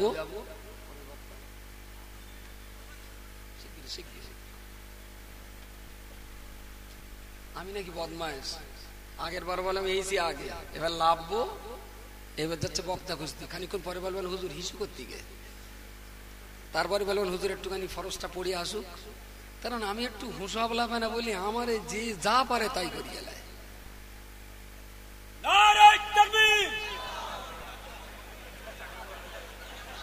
ওরে আমি মন্ত্র পড়ে গেলিস নিচের থেকে, যে তুমি যদি বসে বসে দরুদ পড়ো, আমি লাভার সময় শুনবো যে 500 বার পড়েছো, তকবীর দিলি বল কপালে খাওয়ার, আমার বলেই আছে। যে হুজুর আমি তাকবীর দেবো না, আমি ওর ওখানেই বলেছি তুই নেশা তো ঠিক রাখতে পারবি না, সেটাও বলে দিলাম। আমার কথা কেটেছ তো? নারায় তাকবীর বলি যত সব দরুদ পড়লি তার চেয়ে বেশি সব আঙুলগুলো মনে মনে পড়ো। যেটা বলছিলাম কোরআন পড়া, আমরা একটা নতুন পরিকল্পনা নিয়েছি ড্রিম 24, যেটা নিয়ে অনেকেরই প্রশ্ন, অনেকের চাহিদা, একদম নাক কান ডলিয়ে বলছি। এখানে অনেক মানুষ রয়েছেন আল্লাহর রাস্তায়, কেডা কোন দলে, কেডা কোন পার্টিতে। আচ্ছা, কবরে শোয়ানোর পরে একবারও জিজ্ঞেস করবে যে তুমি তবলিগ করতে না ফুরফুরা করতে? কথা বলেন। কবরে দেওয়ার পরে কি একবারও জিজ্ঞেস করবে যে ভোট কারে দিয়েছিল, টিএমসি না সিপিএম এর? জিজ্ঞেস করবে কি মান রব্বুকা, তোমার রব কে, তাই না?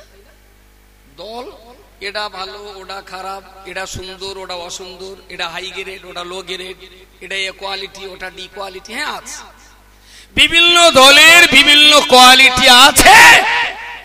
দল দল নিয়ে তো অনেক ঝগড়া হয়েছে, এবার একটু আল্লাহর নিয়ে ঝগড়া হোক। তুমি কাইবির দলে, আমি মাতিলির দলে। কোরআন শরীফ জিজ্ঞেস তুই কি, তাহলে আমি এতিম হয়ে গেছি, আমার দলে কেউ নেই। সেই 3-4টে বুড়ো হয়েছে নূহ নবীর জমানার, ওরাই কটা একটু শয় বারাতের দিন খুলে আমারে পড়ে। কাইমও বগল বাঁধাচ্ছে আমার দলে 7 শালক, মাতিনও বগল বাঁধাচ্ছে আমার দলে 12 শালক। কোরআন বলতেছে আমার কান্না ছাড়া কোনো গতি নেই, 13-14টা মাত্র আমার দলে। লক্ষণটা কি খুব ভালো বলে মনে হচ্ছে? এর দলে এত লোক, ওর দলে অত লোক, কোরআনের দলে আসলে এত বেশি পরিমাণ আমাদের দেশে এই দলাদলি করা হয়েছে। ও ইসলামে আছে কিনা, ও কোরআনে আছে কিনা, ও নবীর দলে আছে কিনা সেটা দেখার সময় নেই। আসলে আমার দলে আছে কিনা এইটাই বড় কথা। তাতে বিড়ি খায় না, চুল্লু খায়, সব হজম করো। আমার দলে থাকলে 7 গুণ ভাব। আল্লাহর রাস্তায় বলছি, পায়ে দুখানে ধরে বলছি, এই দলাদলি আর এই পাটাপাটি, কে তবলিগ আর কে ফুরফুরা, কে বসিরহাট আর কে পাঞ্জাব, কে পাকিস্তান আর কে রাজস্থান, অনেক হয়েছে। থাক আপনার মনের ভিতরে। এবার একটু বুকটা উঁচু করে বলুন, আমি কোরআন পড়া শিখেছি, আমি এখন কোরআনের দলে। এই কথাটা কবে বলবেন? দলে থাকুন না আপনি, ফুরফুরার দলে থাকুন, তবলিগের দলে থাকুন, কাইমির দলে থাকুন, মাতিনির দলে থাকুন, যে দলে থাকুন থাকুন, আমার দোষ নেই। একটু জোর করে বুক উঁচিয়ে কবে বলবেন যে আমি কোরআনের দলে? আচ্ছা, আমার এই কথাটা কি বড্ড গেরো হবে নাকি?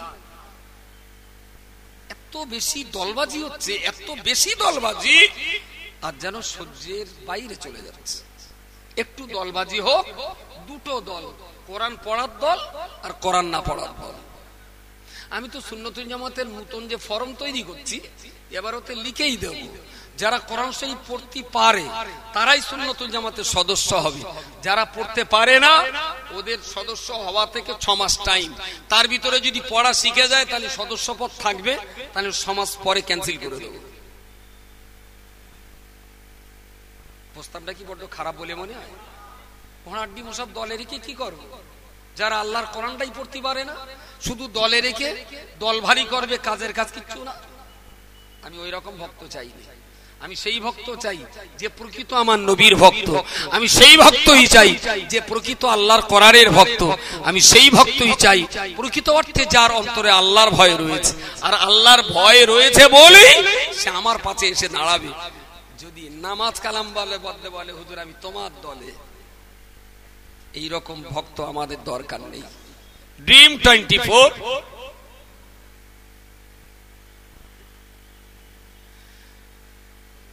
মানে 24, ড্রিম মানে স্বপ্ন। স্বপ্ন, স্বপ্নটা কি? ওই স্বপ্নটা হলো পশ্চিমবঙ্গের এই বাঙালি সমাজ 8.5 কোটির ভিতরে কিছু কম বেশি 2.5 কোটি আমরা মুসলমান আছি। 2.5 কোটি। এই 2.5 কোটি মুসলমানদের ধর্মকর্মের যা অবস্থা, ধর্মের যা অবস্থা। আচ্ছা, ঈদের নামাজে কেউ যদি আত্তাহিয়াতু পড়তে না পারে, তার কি ঈদের নামাজ জায়েজ হচ্ছে? একটু মশলাটা বলে। আত্তাহিয়াতু পড়া কি ওয়াজিব?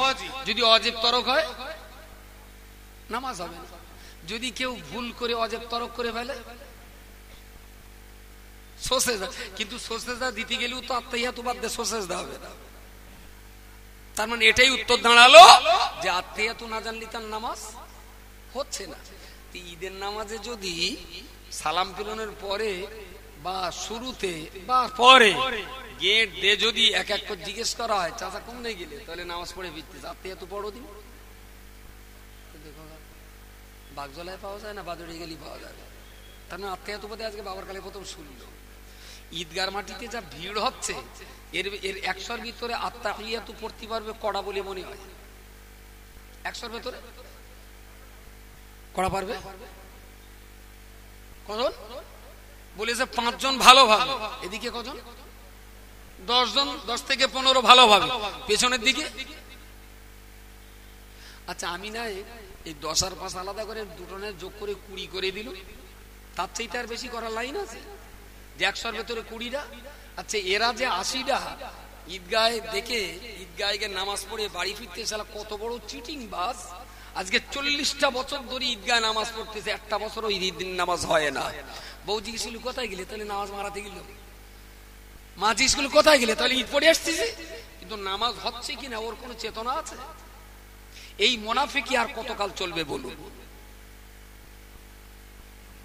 এই জালিয়াতি, এই চেহারার এই পোশাক নিয়ে ভেতরে ইসলাম থাকবে না, কোরআন থাকবে না, নামাজের মাল মশলা থাকবে না, শুধুমাত্র ভঙ্গিমা দিয়ে কাটিয়ে দেব। এই ভঙ্গিমায় কি পুলসিরাত পার করা যাবে? আল্লাহর হস্তে আপনার চরণ ধুলিকে শত শ্রদ্ধা জানিয়ে বলছি, একটু পড়াশোনা করুন, একটু লেখাপড়া করুন। আমাদের সাদার আমাদের স্বপ্ন 2024 সালের ভিতরে 24 পরগনা জেলাতে যত মুসলমান বাস করে এদের কারো নামাজ আর মুনাফিকের নামাজ থাকবে না।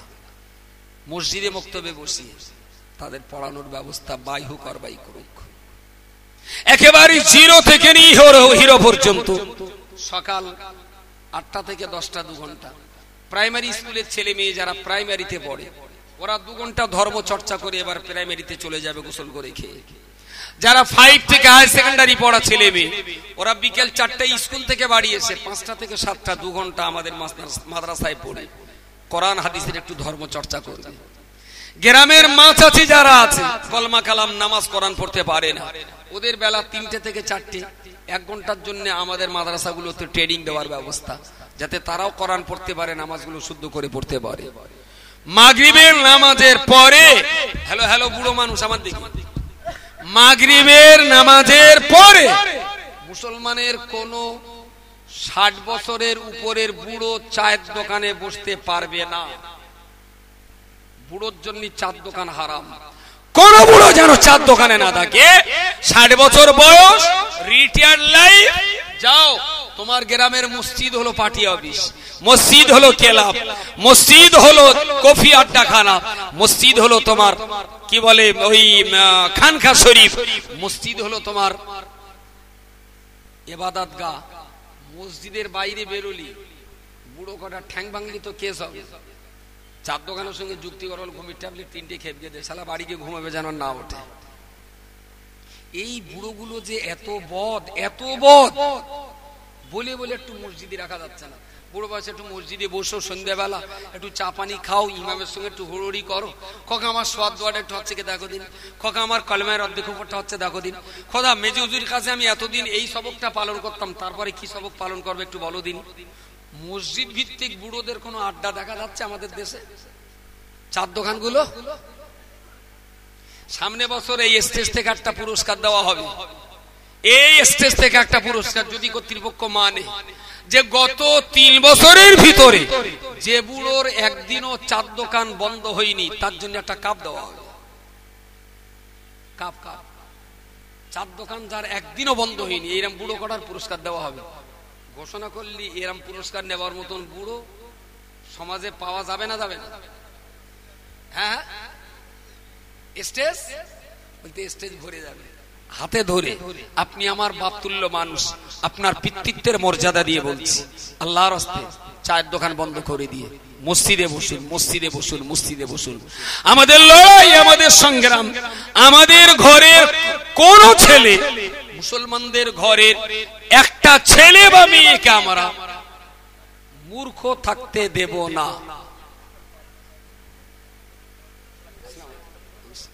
আসেন জি,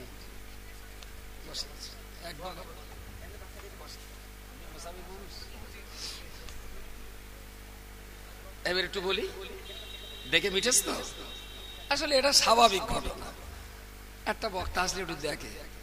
আমাদের লড়াইও হলো এটা যে আমাদের ঘরের ছেলে বা মেয়ে মাদ্রাসায় পড়ুক, খারিজিতে বা সিনিয়রে, হাই স্কুলে বা কলেজে, হাই মাদ্রাসা বা জুনিয়র হাই, যেখানেই পড়ুক না কেন, 18 বছরের ভিতরে কোন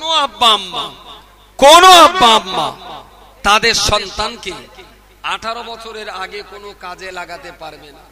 ভাই একটু 18-র আগে কোন আব্বা আম্মা তার ছেলে মেয়েদের কেন কাজে লাগাতে না পারে? সকালে বিকালে 2 ঘন্টা ধর্মচর্চা করবে, দুপুরে স্কুলে পড়বে, হায়ার সেকেন্ডারি পাস করবে, যদি ভালো রেজাল্ট করে ভারতবর্ষের 38 থেকে 39টা নামি দামি আপনার বিশ্ববিদ্যালয়ের সঙ্গে আমরা টাই আপ করেছি। আমাদের এখানকার কোন গরিবের বাচ্চা যদি ভালো মার্কস নিয়ে হায়ার সেকেন্ডারি পাস করে, আমরা তাকে জওহরলাল নেহরু বিশ্ববিদ্যালয়, হায়দ্রাবাদ বিশ্ববিদ্যালয়, কর্ণাটক তামিলনাড়ুর বিশ্ববিদ্যালয় আমরা ফ্রি অফ কস্ট, গভর্নমেন্টের বাজেটের পড়ার খরচ দেওয়া আছে, সেই খরচে যাকে এই গরিবের বাচ্চাটা ফ্রি পড়তে পারে সে ব্যবস্থা আমরা করব। আমাদের লড়াই উত্তর 24 পরগনা জেলাটাকে 2024 সালের ভিতরেই নিরক্ষরমুক্ত করে দেওয়া। মুসলমানের বাচ্চাগুলো হায়ার সেকেন্ডারি পাস করার আগে কেউ যেন সেলাই কাজে না যায়, হায়ার সেকেন্ডারি পাস করার আগে কোনো বাপ মা যেন তাদের বাচ্চাকে কাজে না ঢোকায়। আপনার বাচ্চাটাকে লেখাপড়া করান, এই যেমন স্কুল কলেজে পড়বে তেমন সকালে অথবা বিকালে মসজিদ অথবা মক্তবে পড়ে ইসলাম সম্পর্কে তার একটা ভালো অভিজ্ঞতা হবে।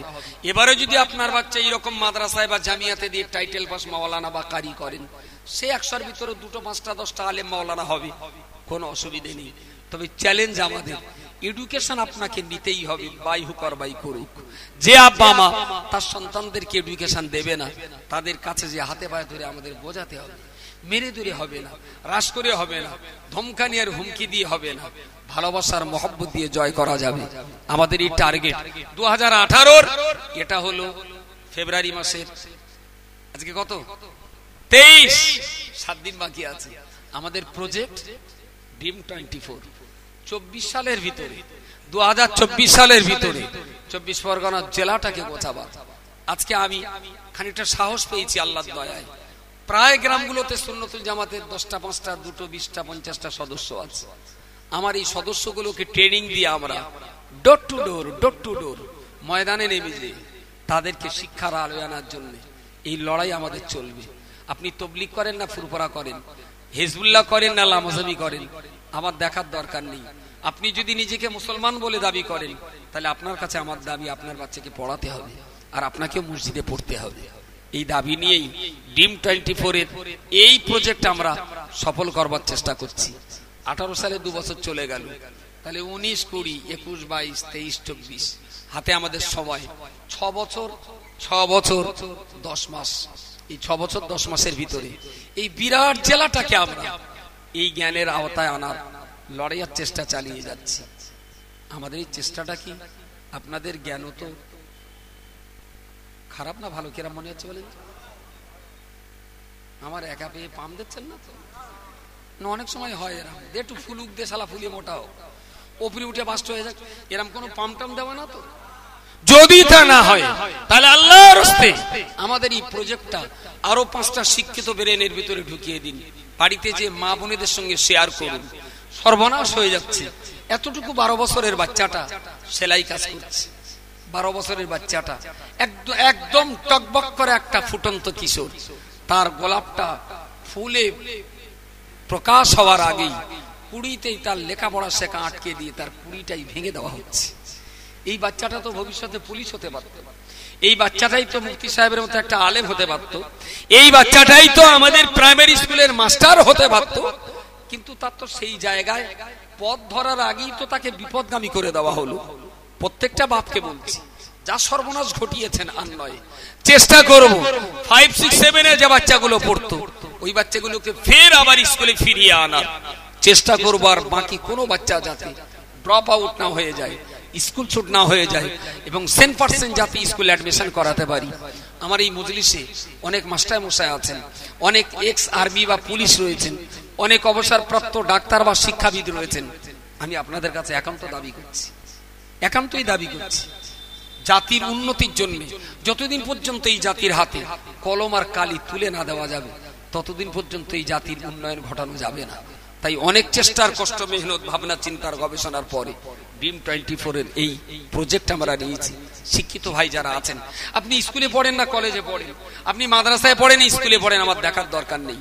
আপনি যদি একজন শিক্ষিত ভাই হন তাহলে আপনার কাছে আমার দাবি আছে, আপনি যেমন শিক্ষিত হয়েছেন আপনার আশেপাশের সবাইকে শিক্ষার আলোয় নিয়ে আমার সমাজটাকে সুশোভিত করবার আহ্বান জানিয়ে ভাষাগত ত্রুটি বিচ্যুতির জন্য ক্ষমা চেয়ে নিয়ে আমার মতো অপদার্থ সন্তানের বক্তব্য স্থির মস্তিষ্কে এত সময় ধরে যে আপনারা শুনেছেন তার জন্য আপনাদেরকে অনেক অনেক অনেক ধন্যবাদ জানিয়ে, আর আজকে সভা কমিটি তারা যে আমার একটু বলার সুযোগ দিয়েছেন তার জন্য কৃতজ্ঞতা স্বীকার করে আজকের মতো এখানেই শেষ করছি। আসসালামু আলাইকুম ওয়া রাহমাতুল্লাহ।